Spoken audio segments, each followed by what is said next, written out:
মিশিগানে Democratic পার্টির প্রাইমারিতে ইসরায়েলপন্থী প্রার্থীর পরাজয়ের পর আলোচনায় লবিস্ট গ্রুপ আইপ্যাক। আলোচিত সমালোচিত এই প্রতিষ্ঠানটির কাজ মূলত মার্কিন সরকারের বিভিন্ন নীতি ইসরায়েলের পক্ষে রাখা। সেই লক্ষ্যে মার্কিন রাজনীতিতেও প্রভাবশালী বলয় তৈরি করেছে তারা।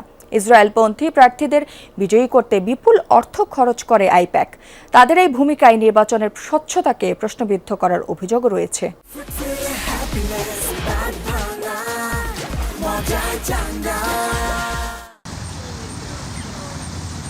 যুক্তরাষ্ট্রের মিশিগান অঙ্গরাজ্যের ডেমোক্রেটিক পার্টির সিনেটর প্রার্থী বাছাইয়ে আব্দুল আল সায়েদের জয় এখন আলোচনার তুঙ্গে। কেবল প্রতিদ্বন্দ্বী প্রার্থীকেই নয়, তিনি হারিয়েছেন যুক্তরাষ্ট্রের সবচেয়ে প্রভাবশালী ইসরায়েলপন্থী lobbying group American Israel Public Affairs Committee বা আইপ্যাককে। কারিগরি ডলার খরচ করেও নিজেদের পছন্দের প্রার্থী হ্যালি স্টিভেন্সকে জেতাতে পারেনি আইপ্যাক। এবার মূল নির্বাচনে সাইয়েদের বিরুদ্ধে রিপাবলিকান প্রার্থী মাইক রজার্সকে জেতাতে কয়েক কোটি ডলার খরচের পরিকল্পনা করছে সংগঠনটি। কেন মিশরীয় বংশোদ্ভূত মুসলিম প্রার্থীকে হারাতে মরিয়া আইপ্যাক, তাদের কাজই বা কি?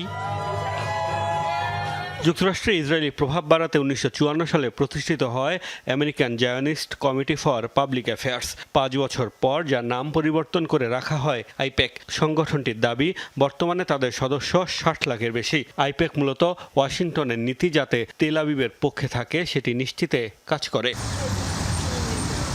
ডেমোক্রেটিক পার্টি ও রিপাবলিকান পার্টি যুক্তরাষ্ট্রের প্রধান দুই রাজনৈতিক দলের সাথেই ঘনিষ্ঠ সম্পর্ক বজায় রাখে এই লবিং ফার্ম। দুদলেরই কট্টর ইসরায়েলপন্থী প্রার্থীদের বিভিন্ন নির্বাচনে জেতাতে তৎপরতা চালায়। এসব প্রার্থীর পেছনে খরচ করে অঢেল অর্থ। অর্থাৎ যে সরকারি ক্ষমতায় থাক, মার্কিন কংগ্রেসের নিয়ন্ত্রণ ইসরায়েলপন্থীদের কাছে রাখাই তাদের উদ্দেশ্য।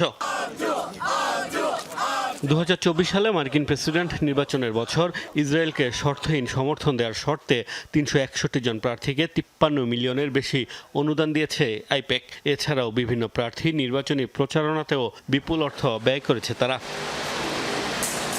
মার্কিন নির্বাচনে অর্থের বিনিময়ে প্রভাব বিস্তারের অভিযোগে বিভিন্ন সময় আলোচিত হয়েছে আইপ্যাক। বিশ্লেষকদের মত, সম্প্রতি তাদের প্রভাব কমতে শুরু করেছে, যার প্রমাণ মিশিগানে আইপ্যাক সমর্থিত প্রার্থীর পরাজয়। মোস্তফা মাহমুদ, যমুনা নিউজ।